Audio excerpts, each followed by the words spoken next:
ஞாயிற்றுக்கிழமைனாலே chicken அப்படிங்கிறது போய் பார்ட்டினா chicken, பர்த்டேக்கு சிக்கன், இதை விட பிரேக்கப் ஆச்சுனாலும் சிக்கன், விதவிதமான வித்தியாசமான வெரைட்டிஸ்ல chicken Chettinad, butter chicken, kadai chicken, grill chicken, tandoori chicken, popcorn chicken, Pallipalayam chicken, Japan chicken, chicken Maharani, chicken shawarma, இப்படி சிக்கன் சிக்கன் சிக்கன் சிக்கன் மீதான ஆர்வம் நாளுக்கு நாள் மக்கள் கிட்ட அதிகமாயிட்டே தான் இருக்கு.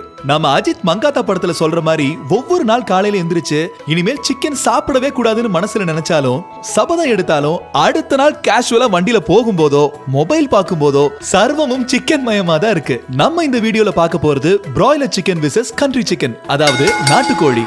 பெருவிடை, இடைவெட்டு, சிறுவிடை மாதிரி இத பல வகையா பிரிக்கலாம். தமிழகத்தை தாயகமாக கொண்டதுதான் சிறுவிடை கோழிகள். அதிகமாக முட்டை வைக்கவும் அடை காக்கவும் இது பெரும்பாலும் உதவுது. பெருவிடை கோழிகள் ஆந்திரா மற்றும் தமிழ்நாடு மேற்கு மண்டலமான கொங்கு மண்டலத்தை தாயகமாக கொண்டிருக்கு. இது பெரும்பாலும் சண்டைக்காகவும் இறைச்சிக்காகவும் தான் வளர்க்கப்படுகிறது. அடுத்து இடைவெட்டு கோழிகள். இது பெருவிடை மற்றும் சிறுவிடை கோழிகளின் கலப்பின கோழிகளா அறியப்படுது.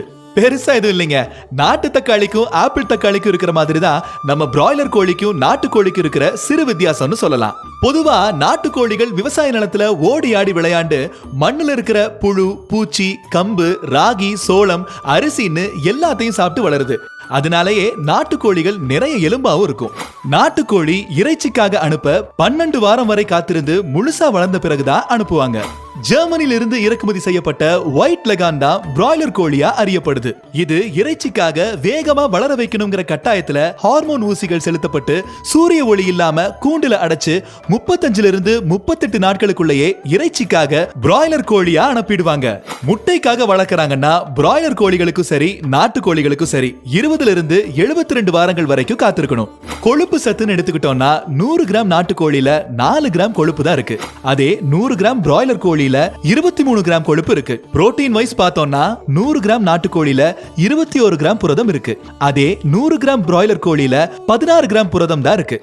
ஆரோக்கியம் எடுத்துக்கிட்டா பிராய்லர் கோழிகளுக்கு உடல் கூடவே மனநல பிரச்சனை அதிக அளவில் இருக்கிறதா சொல்றாங்க.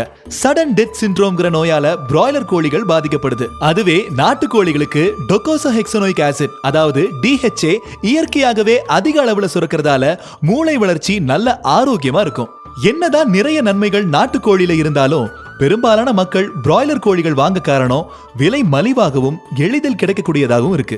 இதெல்லாம் ஒரு பக்கம் இருக்கட்டும். பிராய்லர் கோழியா இருந்தாலும் சரி நாட்டுக்கோழியா இருந்தாலும் சரி எதுவா இருந்தாலும் ஃப்ரெஷ்ஷா சமைச்சு சாப்பிடணும். சிக்கனை கடையில வாங்கி ஃப்ரிட்ஜ்ல ஸ்டோர் பண்ணி 4-5 நாள் கழிச்சு சாப்பிடுறதுங்கிறத தவிர்க்கணும். சிம்பிளா சொல்லணும்னா சுவர் இருந்தாதான் சித்திரம் வரைய முடியும். அது மாதிரி நல்ல சாப்பாடு சாப்பிட்டாதான் ஆரோக்கியமா இருக்க முடியும். நம்ம சாப்பிடுற சாப்பாடு தான் நமக்கு நன்மை செய்து தீமையும் செய்யுது. கையில ஸ்மார்ட் போன் சுத்தியும் ஸ்மார்ட் டிவைசஸ் இருந்தா மட்டும் பத்தாது.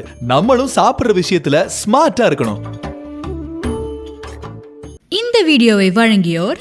இந்த தீபாவளியை ஷோபா டெக்ஸ்டைல்ஸின் புத்தம் புது கலெக்ஷனோட கொண்டாடுங்க. ஷோபா டெக்ஸ்டைல்ஸ், திருவான்மியூர்.